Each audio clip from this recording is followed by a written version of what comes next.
All right, folks, coming to you from my home studio, which used to be my studio, which is now my son's bedroom because that's what everyone is doing right now. It's Dave with the California Country Show here via Skype with an old friend of the show, Sam Outlaw in Nashville. How's it going, man?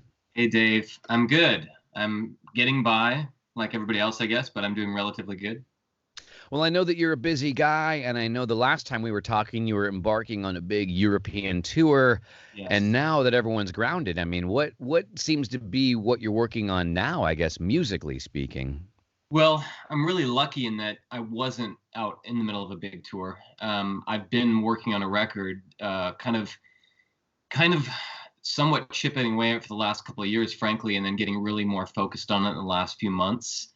So me and the producer are still able to get a lot of work done. Hmm. And so again, I feel like compared to so many other folks in Nashville, I feel like the coronavirus thing hasn't been as devastating for me and my family as it's unfortunately been for so many folks.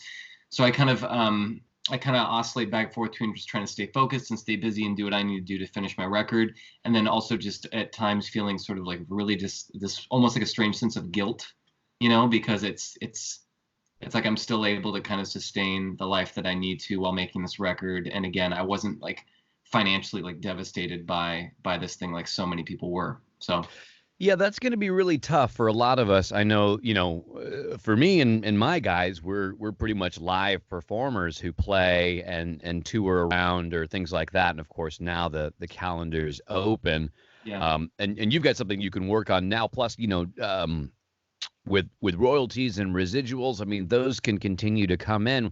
which is phenomenal. But you got to see a little bit of that just because of Nashville, the diversity of how many different jobs there are in town musically. This has So got to be hurting a lot of people. well, yeah, and it obviously hit right after the already pretty devastating hit of the tornado blowing through town, which it missed my family by about 2 miles. The Oh, worst of it. wow. We're in East Nashville, but we're in Inglewood. So we're about 2 miles away from where the worst of it kind of hit. It affected a lot of friends, a lot of colleagues. So I mean, yeah, I mean, just to talk about struggling musicians who already have it pretty difficult, just to try to make a living in 2020. Even when you've got a good month of passive income with streaming royalties or sales or whatever, especially trying to a family of four, it's like Yeah. it's not exactly easy. So, but again, it's not like the majority of my income was from like gigging on Lower Broadway or even touring right now. So again, I mostly just my heart goes out to the folks that have been hit so much worse by it. So, as far as what you're doing now, I mean, what is daily life like with you and the family, everyone being home all the time? Man, I've got two little kids, so my wife and I were like kind of joking the other day. It's almost like we've been in quarantine for the last few years anyway. Yeah. It's not exactly like I go out too much. I've been doing some marketing work for my family business for the like last year. So usually my day involves doing some marketing work for my dad's manufacturing company, which has been a godsend of relatively like a stable way to sustain Yeah, my family. of course. I've been writing a bunch, sometimes alone, sometimes co-writing with folks in town or people visiting. Right now, I'm not writing a bunch because we all got to stay home and social distance. I guess I could write from 6 feet away from someone. Maybe could try a social distancing co-write. But yeah, man, honestly, just making this new record, which I joked on Twitter the other day. I'm basically copying a lot of like '80s pop rock production elements. So these tracks are just a lot more involved. There's a lot more to these recordings than the stuff I'd done in the past. I started making this record really in like 2018, and then took a step back because I realized the record was turning out to be. It kind of sounded like I had one foot still in sort of the sound I had done before, and then one foot in this new direction. So I decided to just like not fully start over, but virtually start over, just so I could pursue this new sound that I'm wanting to do. So so yeah, man, honestly, just making new music, and it's been really, really fun. And like I said, but it is strange doing it now in kind of this context of just like you can sense the kind of the low frequency sadness and depression that's just sort of pervasive. Yeah, I mean, even going out to the grocery store to get a few things, even if you're being very, very careful, you can definitely feel there's a bit of fear in everyone. But the blessed thing about this whole, I mean, if there's anything blessed to be brought from this, in my opinion, we get the time to think about things just a little bit more. Like we get a little bit of a reset. Yeah. I know me musically thinking of things. I haven't been doing much writing in general, and now I can sit down, almost no excuses, Yeah. and try to do things right instead of rushed or any of those things. So I don't know if you're feeling the same way, but having that time is almost. I think there, I think even better things are going to come out of this. I agree. Again, I feel like lucky. Even like the last time I performed in town was a few weeks ago. I got to play the Grand Ole Opry like right before the situation kind of changed really quickly. Or all of a sudden it was like, oh my God, we all have to stay home. So I did have some local kind of exciting stuff planned to be performing possibly as soon as May, which now is probably not going to happen. But yeah, I think the country, it's like one of those things where no one would wish this situation. But I think it's okay if people are just sad and depressed and bummed about it. I think it's okay for people to try to find the silver lining.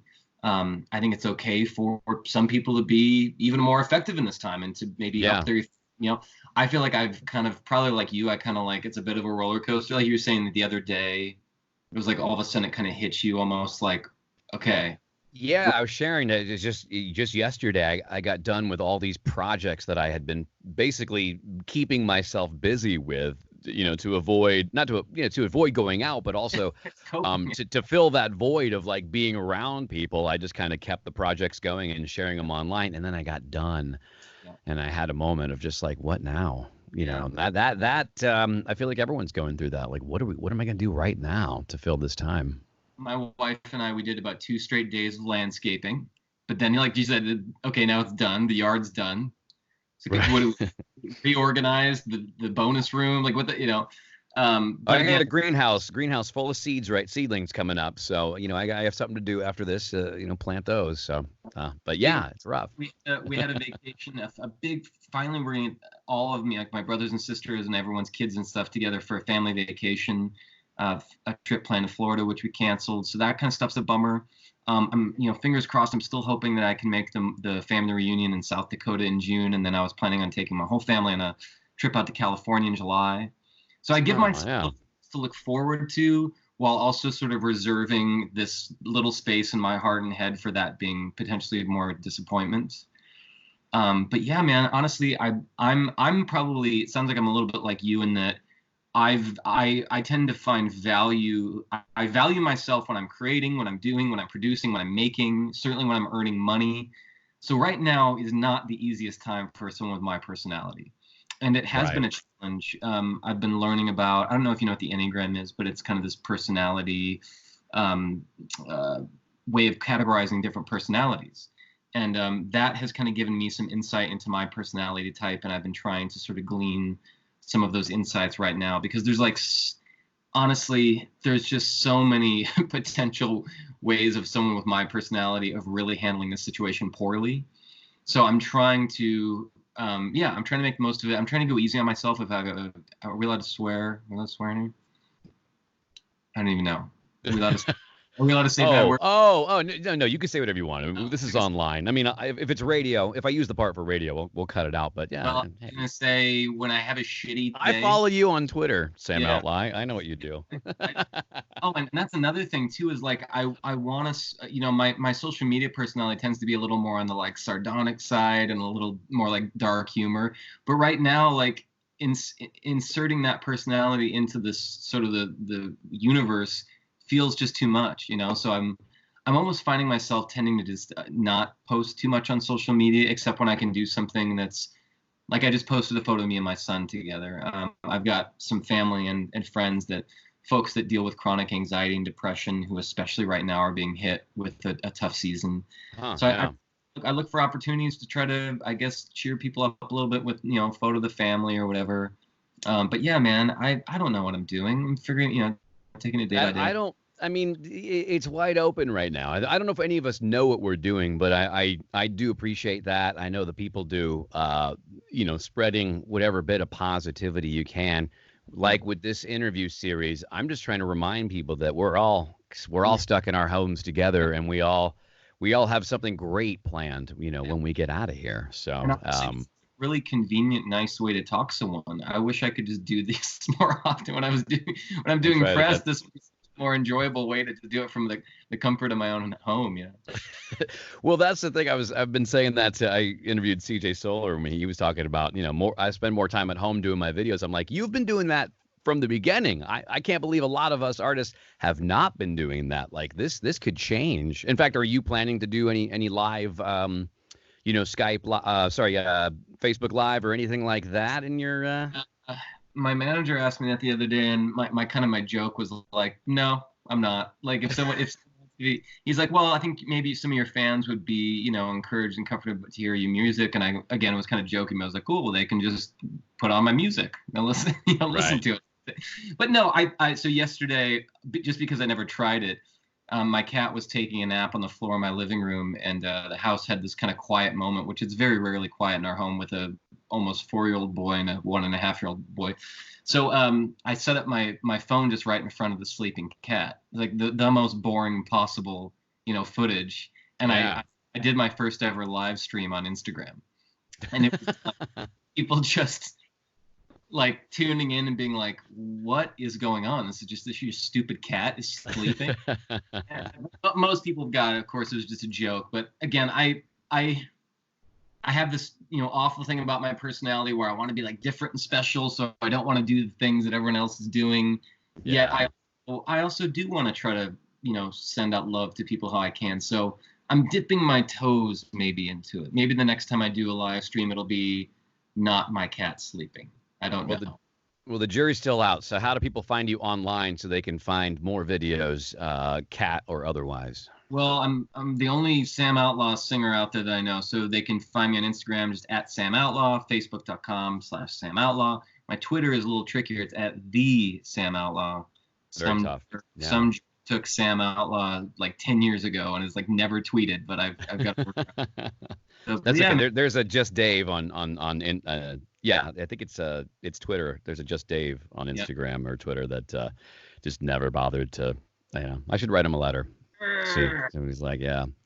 Well, cool, man. I really appreciate you being here with me. I know it's going to be a very comforting to a lot of your fans, and I wish you guys the best. I hope your family's doing well, and I can't wait to see what you have in store. And Sam Outlaw, he's been on the Opry. I got to hear him on the radio while driving to a gig. It was the most exciting thing.